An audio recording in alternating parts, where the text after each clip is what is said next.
668,000 subscribers, 180 million views. Seems like a good time to delete my channel.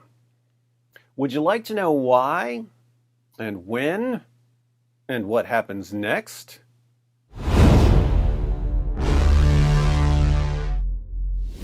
I started my YouTube channel in 2009 with Nabeel Qureshi. We saw the potential of YouTube early on.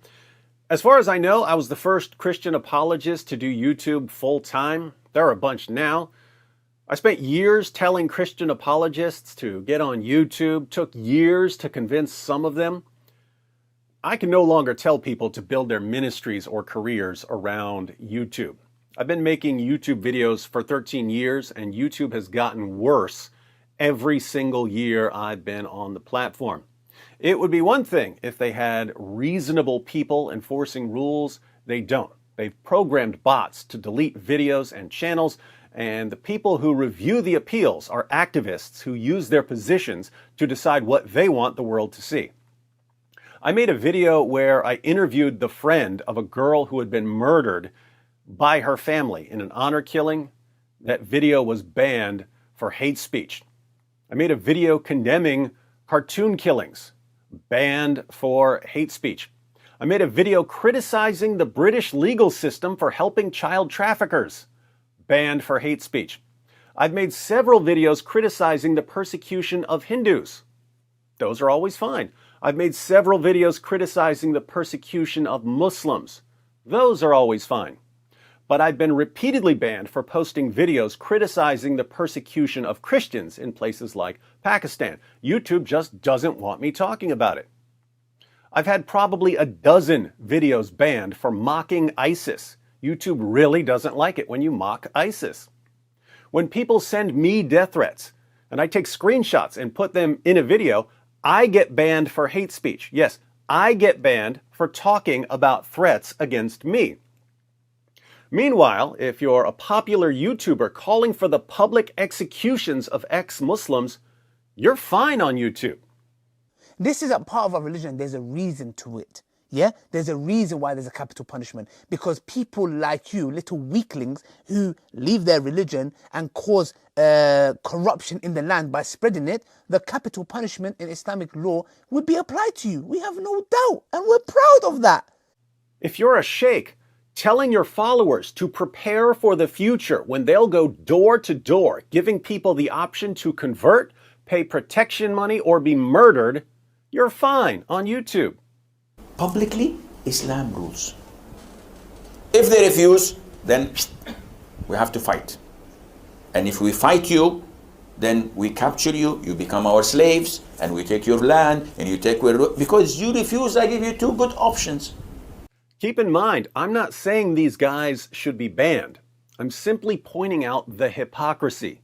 They can literally call for genocide, and YouTube will help them shout their message from the rooftops, the same rooftops they want to throw homosexuals off of.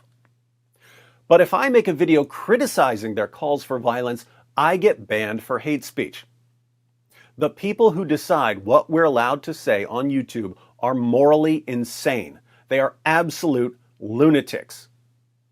Now, my friends and I have gotten pretty good over the past year at getting YouTube to overturn bans and restore content. So YouTube gives me a strike. I appeal the strike. YouTube instantly rejects the appeal because they don't actually read them. And a bunch of us complain to Team YouTube on Twitter, and I contact YouTube directly and complain. And YouTube eventually admits that they were wrong for banning my content. But sometimes it takes weeks to get them to fix their mistake. By the time they fix their mistake, I've already served my entire 7-day sentence. These guys are like cops who walk around arresting people for no reason and then reluctantly release the people after they've served their entire sentence for completely bogus charges. YouTube has adopted a punish first, ask questions later, guilty until proven innocent policy. So I'm trying to make YouTube videos, and YouTube is constantly, relentlessly harassing me and slowing me down. And the random bogus strikes affect your plans. We've been planning for years to do a 50-part apologetics series where I would release one video per week for 50 straight weeks and people from around the world would translate the videos and re-record them in their own languages. What's the main monkey wrench in that plan? Well, I know for a fact that I can't go a month, let alone a year, without being banned for something on this channel. True, we would probably get YouTube to fix their inevitable mistakes, but again, sometimes that takes days or weeks. So it's very difficult to get started on long-term projects when there's no long-term stability. But every time we get YouTube to overturn one of their bogus strikes, I announce, "We won again!" And then I think to myself, did I really win though? What did I win? I'm just keeping myself embedded in a system that's hostile towards anyone who criticizes honor killings or grooming gangs or pedophiles or terrorists. So why do I think I'm winning when I keep myself under the control of morally insane morons? And when I start thinking about how ridiculous it is to keep myself under their control, I end up taunting them and telling them to shut up and telling them to get it over with and give me even more strikes and just ban me. But they never do ban me. It's like they want to slow me down and harass me as much as possible without actually kicking me off the platform. Why is that? Well, if they kick me off the platform, they no longer control me. YouTube is like the ultimate abusive boyfriend. An abusive boyfriend beats his girlfriend, but he doesn't want her to leave. As soon as she tries to leave, it's, "Oh, come on, baby. You know I didn't mean it. Come back to me, baby." Abusive boyfriends are obsessed with control. So are abusive platforms. YouTube used to simply connect content creators with the people who wanted to watch their content. Now, YouTube is turning itself into the world's most ridiculous obstacle course. I have to jump through hoops and climb over walls and run across rope bridges to get my videos to my viewers. So, why am I still here? Well, that one's easy. I stay on YouTube because, in spite of the ridiculous policies and the morally insane idiots who enforce them, this is still the place where people watch my videos. Some of you have been watching my videos for 13 years. I stay on YouTube for you. I put up with total morons banning my videos for the sake of the community that watches my videos. When someone says to a YouTuber, "If you have a problem with YouTube, why don't you move to another platform?" That's the reason we don't move. If you've built a community on YouTube, moving to another platform means that you're going to lose a lot of that community. You don't want to lose a lot of your community, so you stay on YouTube. Now, YouTube knows that content creators don't want to give up the communities we've been building for years, so YouTube knows that they can get away with harassing and abusing content creators. Beware of manipulators. They'll use your dedication to something good against you. So we put up with YouTube's antics because we don't want to give up the communities we've built.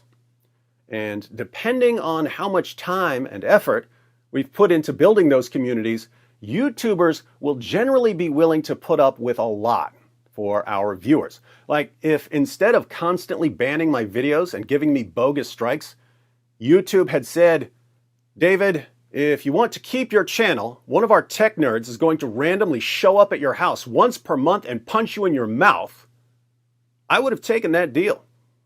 Punch me in my mouth. Knock me out. Go to town. Just don't ban my stuff. So if YouTubers are dedicated to the communities we've built, why am I deleting my channel? Well, there are two main issues here. One, since I know that YouTube gets worse every single year, and since I know that the longer I keep this channel, the more entrenched and embedded I'll be in this ridiculous system that will eventually ban us, it seems irresponsible not to make some major changes. YouTube has had me at 2 strikes multiple times, always for complete nonsense. It's always been their mistake. 3 strikes, and they delete your channel. I wouldn't even be able to notify my viewers because my only way of communicating with most of them is through YouTube. So constantly fighting to keep my channel instead of rebuilding is stupid in the long run. Two, this is just me personally, but I can no longer justify the amount of time I spend arguing with YouTube in order to keep my channel up. I'm 46 years old. I come from a massively dysfunctional background. There are endless family emergencies. And any time I spend arguing with Susan's activist goons is time I will never get back. One of my brothers has brain damage because of a drug overdose. He's now in a mental hospital because he started having delusions. He keeps thinking everyone is conspiring against him. My other brother's in prison for drugs. Child Protective Services threatened to take all of his future children from him if he didn't sign over custody of his son. So he signed over custody of his son, and they gave my nephew to some nice couple. We hired a lawyer to try and get custody ourselves, but it was too late. Everything had been finalized. At home, of course, I have 5 kids. 2 of them are on life support. Ever since COVID hit, it's been really difficult to keep nurses, especially on weekends. We turned part of our downstairs into a mini hospital. We hooked it up. Got a desk, a couch, a TV, a mini fridge. We cover childcare. We give bonuses. We tricked out our wheelchair van. That thing is like Kit from Knight Rider, talks to you and tells you if something is wrong with your kids. But no matter what we do, steady nursing is basically impossible. I think the main thing that changed is that the nursing agencies now require piles of pointless paperwork.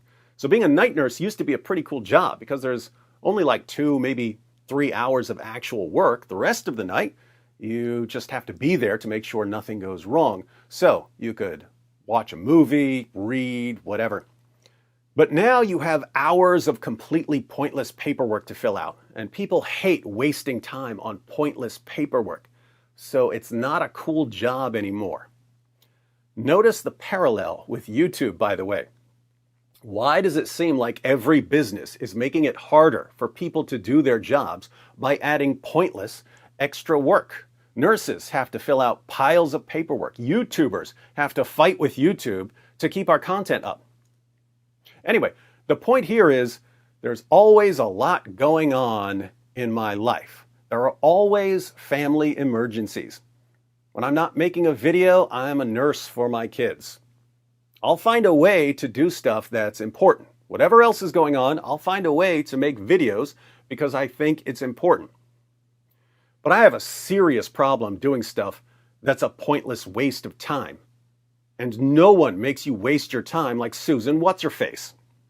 The time I spend explaining YouTube's community guidelines to YouTube could be spent building something they can't control.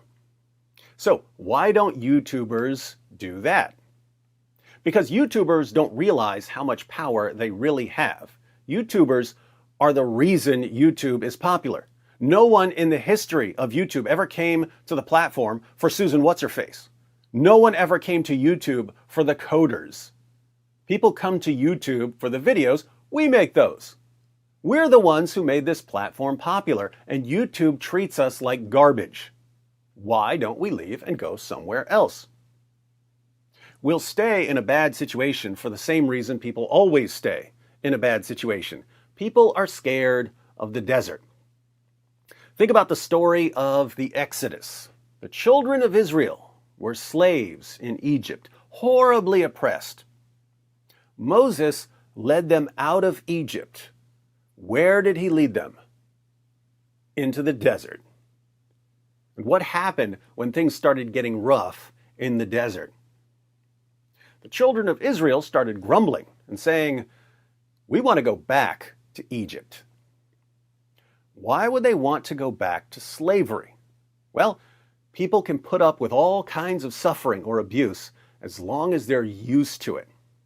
It's the unknown and unpredictable that freaks them out. The desert is unknown and unpredictable, so they'd rather be slaves because at least they understand it. Fortunately, most things that we have to deal with in the West today aren't nearly as bad as having to meet the daily brick quotas in ancient Egypt. I'm just talking about the principle here. Earlier, I mentioned a woman staying with an abusive boyfriend. It's the same dynamic. Sometimes a woman will stay with an abusive boyfriend because she's more comfortable with an abusive boyfriend than she is being alone. Being alone is the desert for her. Now, if you really like sharing information with people around the world and you start making videos on YouTube, that gets addictive real quick. You make a video and people from dozens of countries watch it overnight. All of a sudden, you have a global community. You start seeing the same people over and over in the comments. You start getting to know them. They become your friends. They become your global family. Every day you post videos for your global family. You're living your dream life. If you love sharing information, what could be better? Then, out of nowhere, you get a strike for absolutely nothing. And you get banned for a week, even though you didn't do anything wrong. Then it happens again and again and again, and you realize there are people who control your connection to your global family, and they don't care about you or your global family. These self-declared lords of speech keep threatening to terminate your channel, which would rip you away from your global family. So what do? You put up with it. You're not going to leave your global family just because the self-declared lords of speech keep harassing and threatening you. But in your mind, you start wondering, is there a way to stay connected to my global family without being under the control of a bunch of power-tripping, morally insane idiots? Is there a way to keep the fellowship without the censorship? That would be the promised land for a YouTuber. But where's the promised land? It's not one of the other platforms. Your global family isn't there. Where's the promised land? You don't know. But to find it, you have to enter the realm of the unknown, the unfamiliar, the unpredictable. You have to go through the desert. Again, people would rather put up with just about anything than go through the desert. But here's the thing. I was born in the desert. I was raised in the desert. I've always lived in the desert. Growing up, we moved from one trailer to another. I stayed with one relative after another. I was never in one place for more than a year or two. Then it was jail, prison, the Bronx, jihadis swearing by Allah that they're going to kill me, and kids on life support. Do you know what it's like having kids on life support for 15 years? It's like you're constantly balancing on a tightrope. And if you slip, one of your kids dies. The desert isn't weird to me. Normal is weird to me. Some brief period of stability is weird to me. It's like Kevin Costner at the end of that stupid movie Waterworld. In the future, the ice caps have melted and the entire world is one giant ocean.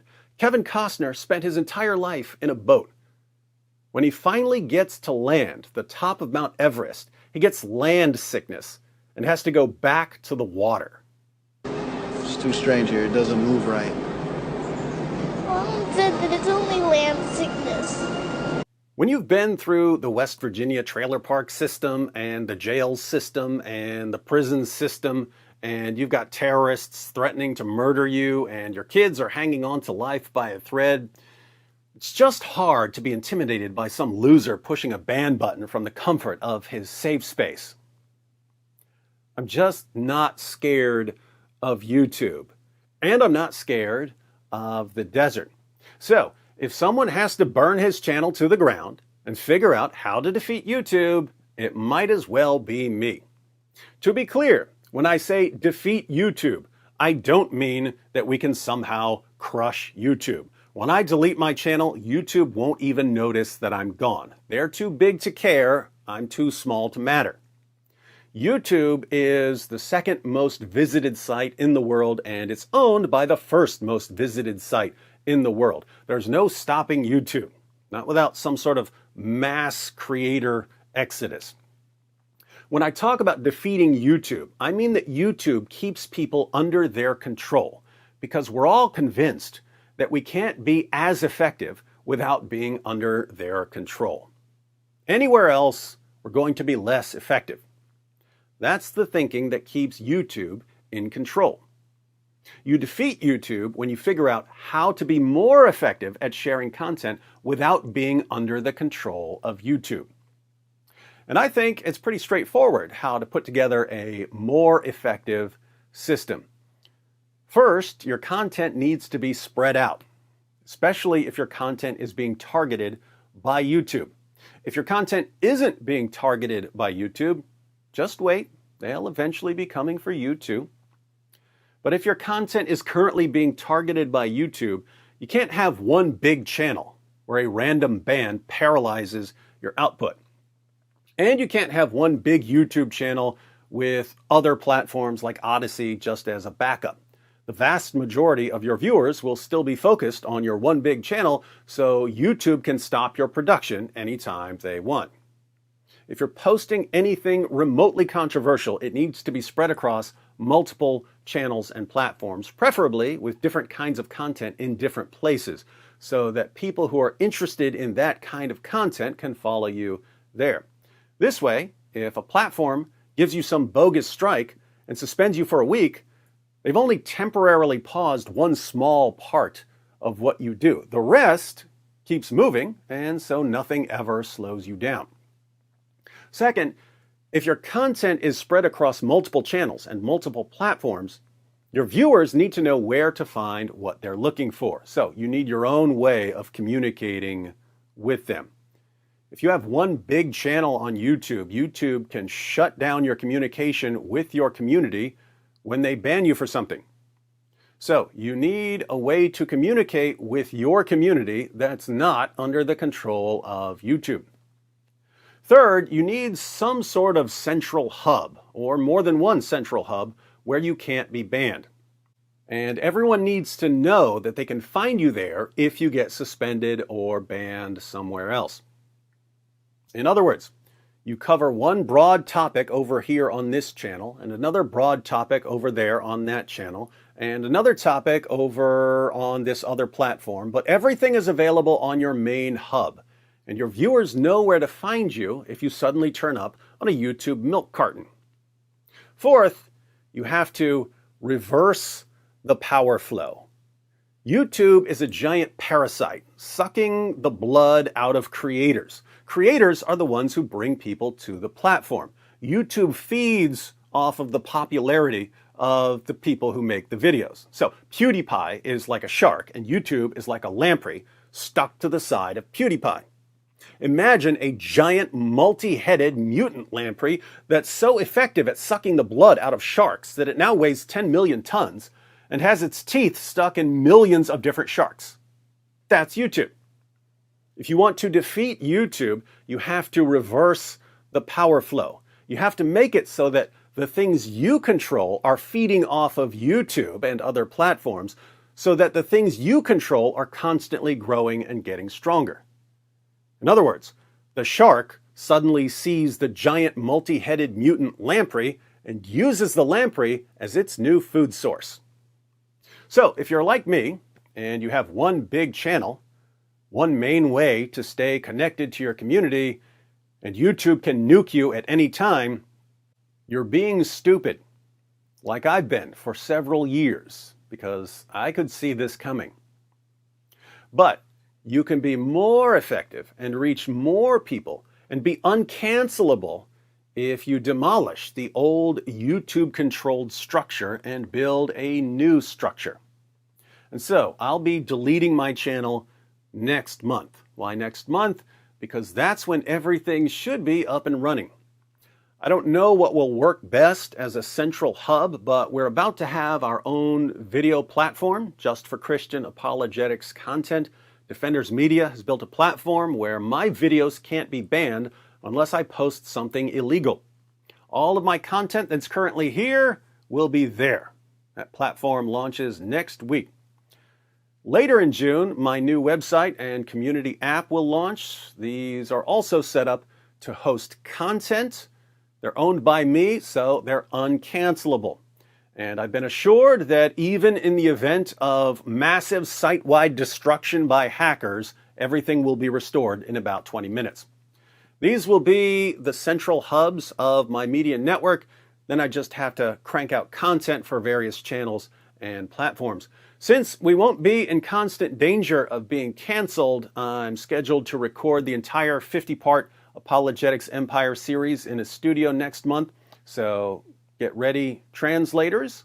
After that, Brother Rashid and I are going in on our own studio. We just need to agree on a location. There are several good locations where we can get a 2-room studio, but we'd rather have a place where we can expand as needed, and that's a bit trickier. As soon as we agree on a spot, Robert Spencer has already agreed to join us for shows. One very important part of all of this is that I need a full-time videographer and editor, so let me know if you'd like to apply. Over the past several weeks, I've experimented with running ads in select videos. I wanted to see if by running ads I could earn enough to hire someone to work for me full-time. I've long believed that roughly half of what I do to make my videos could be done by someone else, probably even better. So when it comes to the content of my videos, the points I'm making, I don't want anyone touching that. But when it comes to setting up and recording and making graphics and editing and posting and making thumbnails, those are things that someone else could do. And if someone else were doing those things, I would have twice as much time to focus on content, which would really help if I want to produce unique content for multiple channels and platforms. And I found out that, yes, if I run 1 or 2 ads per week in my videos, I can hire a full-time videographer and editor. I know plenty of people who can edit for me from a distance if I send them files, but that's not what I'm looking for. I'm looking for someone with the relevant skills who moves here, shows up, sets up, records me, then goes and edits while I get started on the content for the next video. That sounds like something you'd like to do, let me know, because I have some questions for you. Now, costs are adding up quickly to cover some of the parts of this new network. If I want my entire library of videos under our control and unbannable, I do have to cover the costs of hosting. The estimate I was given to start is around $400 per month because I have a ton of videos. That goes down over time because once everything is up and running, we'll eventually have ads for Christian companies and that will offset the costs. But now, when we're at the startup level, it's about $400 per month.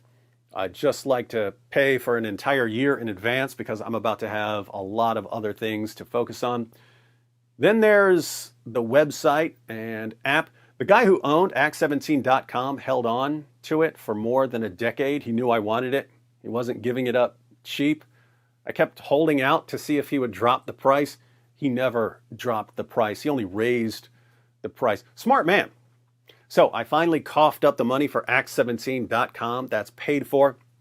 But now a team is working on building the website and community app. It's about $2,200 to get everything up and running. So doing a quick fundraiser for the $4,800 for hosting and the $2,200 for the website and app. If you'd like to chip in to help get this media empire started, the link to the fundraiser is in the description box. Some of you are always a little nervous about change. You may be thinking when I say all of this, but why delete your channel? Why don't you just leave this channel up while you start building your network? What can I say? I'm just a bridge burning kind of guy. Do you understand the idea of burning a bridge? A general burns the bridge behind him so that everyone knows the only way to go is forward. And the only way to survive is total victory. Apart from that, there's no way to just let this channel sit. This channel only exists right now because we're constantly fighting YouTube to fix their bogus strikes. The YouTube censors are like time vampires, sucking every bit of time you have and wasting it. Better to get it over with and stop wasting time. Videos that are still good can be reposted. In fact, feel free to download and repost any of my videos. Keep in mind, some of the videos on my channel aren't actually my videos. I posted some videos with permission. My videos are the ones like this. You can have them. I made them for you. They're yours. Again, good videos can be reposted on new channels. Some of my classic videos need to be re-recorded because I have way better equipment now than I had 10 years ago. If you're still worried about me deleting my channel, just keep two things in mind. One, every reason you're thinking of right now for why I shouldn't delete my channel, I've thought of it already. And two, every reason you're thinking of right now for why I shouldn't delete my channel, that's what YouTube uses to keep you under their control. They know what's important to people, and they use that to control us.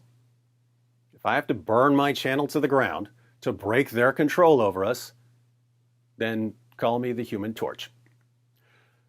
As a final thought, I have to say, I really don't understand why some people get scared in these situations. Do you really think we can't beat these losers? Are they unbeatable?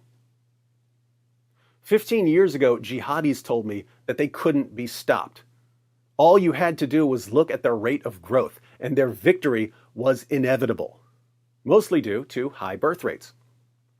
Their triumph was mathematically certain, and only a few decades away. Here we are, just 15 years later, and everyone is hammering away at the foundations of their jihadist ideology.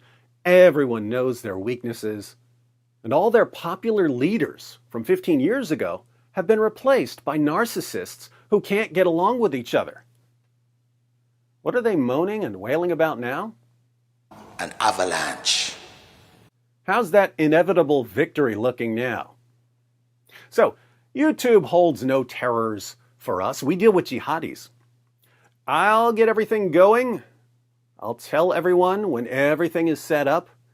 I'll give you a little bit of time to check out the new format, and then we'll have a Delete My Channel party live, where we'll see what happens when I try to delete my channel while I'm live streaming on my channel.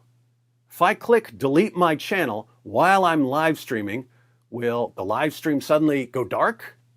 Or will YouTube tell me that I can't delete my channel while I'm live? Only one way to find out.